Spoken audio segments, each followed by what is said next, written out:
আজকের 31 দফা যে রাষ্ট্র মেরামতের লিফলেট বিতরণ কর্মসূচি, সেই কর্মসূচির আমাদের এই পথসভার উপস্থিত আছেন আজকের অনুষ্ঠানের প্রধান আকর্ষণ আমাদের অত্যন্ত শ্রদ্ধাভাজন মাগুরা জেলা বিএনপির বারবার দায়িত্বপ্রাপ্ত নেতা জননেতা জনাব আলী আহমদ, মাগুরা জেলা বিএনপির সংগ্রামী আহ্বায়ক।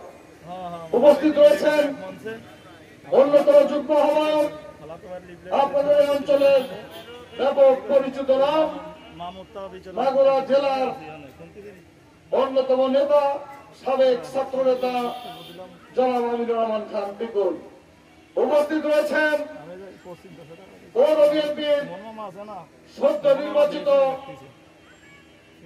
সংগ্রামী সভাপতি মাসুদ হাসান খান কিজিল।